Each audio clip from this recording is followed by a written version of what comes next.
Nigeria.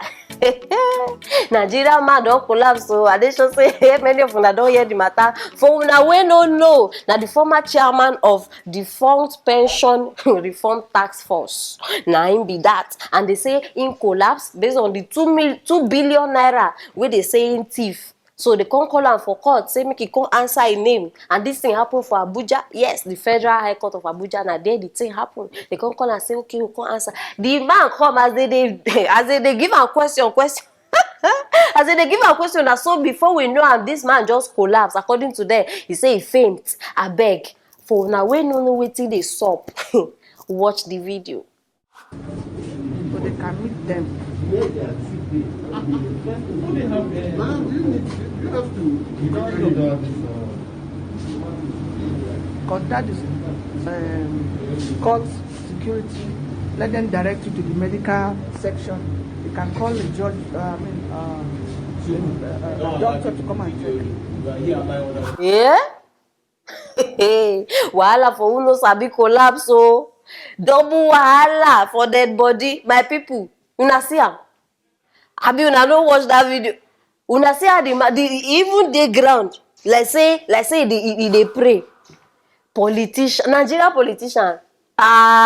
Make I tell you, the new name for Nigeria politician movie industry na Pollywood. Because now for this 2020, I see say Nigeria politicians don't dey enter movie industry. They themselves they don't dey act.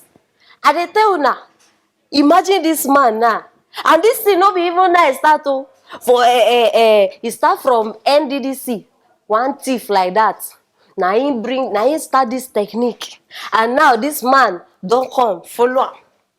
So if we no do something about this thing, my people, now so they go do.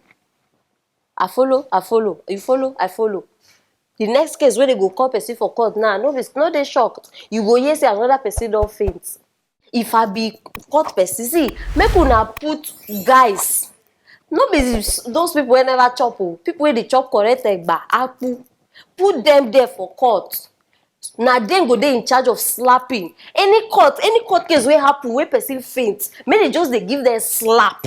Now wetin una suppose do? No be this one wey una even dey pet am. See how they hold herself for the video like saying be God. My people, and now be small matter. Where that president? Abeg bring am out. I hope say you dey hear and you dey see all the things wey dey happen. And I hope say you also dey ready yourself. You understand? Because for 2023, bros B, you go need this technique. You understand? You go when they don't call you outside, you go just dey faint. faint.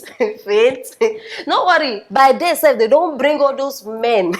We go dey slap people. Una go dey shocked. Our president go collect. He go collect. You never see anything. Nigeria don't fail woefully, starting from the head. Oga at the top. Now you cause all these things. I beg my people, no time. Yes, now the matter be that, and I want know una opinion. Write them down there.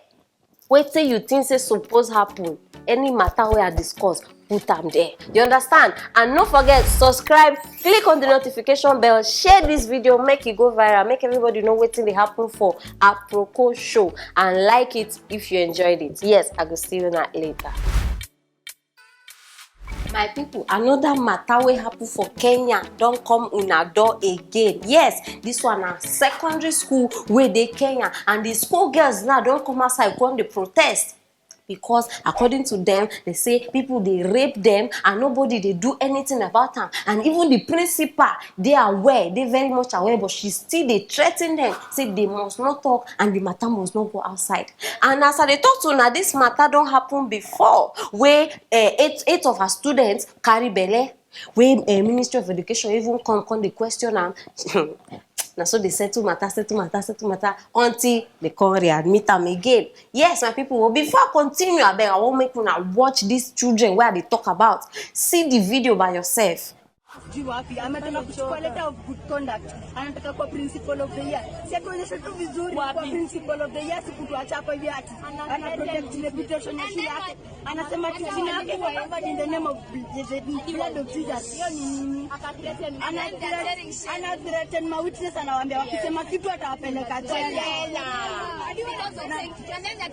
Wana threaten walimu wasipigie wazazi simu. Hata na threaten walimu. Then they're telling the principal is telling her that you're just trying to destroy my name, but I'm protected with the blood of Jesus. My people, waiting remain again. Una know they say they very obvious say this war don't they finish. I they tell you now, and the reason why this matter come outside now, as you already know, it don't they happen before. The reason why it come outside now because the girls, the students, can't catch man, they rape another student. And the principal even they aware again when the principal contact and say if this matter reach public or reach their parents, say she go deal with them. My people. Now police come the question am based on the protest, the video we wanna watch. Police come call am, the question and say how far. The woman come open mouth, they talk nonsense. I beg. No, relax. I won't make una hear me very well. The woman come to say the school they very fenced and protected. Say they even get CCTV cameras everywhere for the school. And then stranger no fit enter when nobody go notice. So therefore, the students they rape themselves for the dormitory and for bedroom. This na only girls' school. Oh. Be like say una no understand. Only girls' school. Now this woman come outside say the students agree. I will bring this woman outside. Now people like this I like to deal with. You understand? Madam, so for your mind now, the thing way you talk now makes sense. And wait. You thought say the children, the students, they rape themselves. What did they use rape themselves? Now you they provide the toys where they use, and the toys now, the toys get blood, it get vein where they bring out sperm. No, because now wait till she talk.